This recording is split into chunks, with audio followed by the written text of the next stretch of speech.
Tots ho hem passat mal en esta crisi, confinament, reclusió, tancament, o dieu-li com vulgueu, però jo crec que alguns dels que ho han passat pitjor són els adolescents. I aleshores els vull dedicar uns poemes als adolescents, uns poemes gamberros, inèdits que tinc, i va per ells. Els profes no us enfadeu, llegiu la lletra menuda. Val?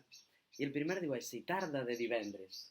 Divendres a la tarda, el sol damunt l'herba.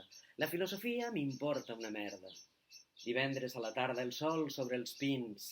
Les matemàtiques m'importen un comí. Divendres a la tarda, el sol allarga les ombres. La física i química m'importen un cogombre. Divendres a la tarda, a la platja, prenent lliçons de pell, de sol, d'aigua i de sal. El segon diu quin martiri.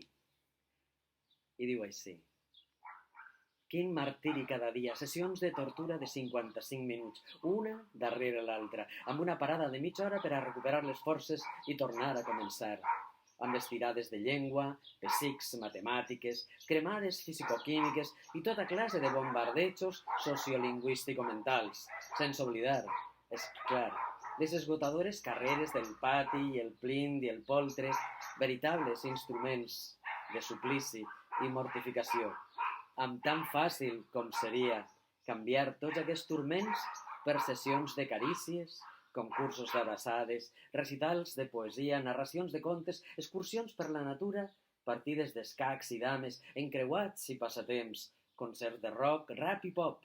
Doncs no, de dilluns a divendres, ració diària de calvari, per l'amor de Déu, que s'acabe aquest martiri. Poema adolescent. Este està fet des del punt de vista d'un xic, però una xica podria canviar perfectament els noms. I diu així: alba, quan et veig, se'm fa de dia i se m'alça el sol. Llum, quan apareixes, il·lumines el matí més gris, la classe més avorrida. Carolina, cara Carolina, el teu nom és una carícia que m'erissona la pell. A Sutzena fas tan bona olor que les metonímies i les metàfores em confonen amb els logaritmes. Patrícia, Maria, Marta, Sandra, Carmen, esteu tan bones que el pa calent al vostre costat és un grapà de fang a la boca. Qui collons pot concentrar-se així? Un poema d'amor. Tractat de geografia.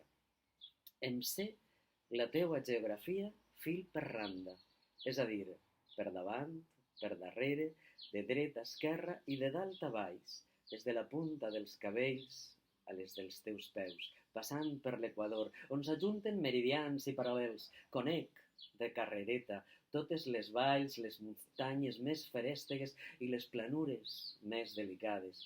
Em sé de memòria els teus boscos i els teus abismes, els rius i els seus afluents, on hi ha un cap i on hi ha un golf, fins a l'últim racó del mapa. Només estic esperant que em preguntes saltejat. Vinga, sigues bona, pregunta'm, deixa que continue aprenent. Un altre poema d'amor o desamor segons es mire, i es diu així: verbs regulars. Amar és sempre paradigma de verb regular, però l'amor és tan irregular, tan imprecís, tan poc subjecte a normes, que el present indicatiu es podria conjugar així: jo m'enamore, tu m'ignores, ell es mosqueja, nosaltres no ens entenem, vosaltres us beseu, ells xiu-xiuegen.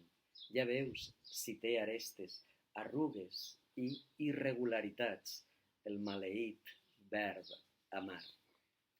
I l'últim és una versió de Caputxeta que m'agrada a mi tant, i diu així: Caputxeta 2.0. Quins ulls tan vius que tens, són per admirar-te millor. I quines orelles tan boniques que tens, són per a escoltar la teua veu de vellut. I quin nas tan perfecte que tens, és per sentir el teu aroma enamorat. I eixa llengua tan roja és per a xiu-xiuejar-te els mots més dolços. I eixos llavis tan sensuals Per a què són? Per a recórrer totes les teues senderes. Vinga, deixa't estar de romanços i devora'm d'una vegada. Per als adolescents. Així que si coneixeu algun adolescent, compartiu estos poemes amb ells.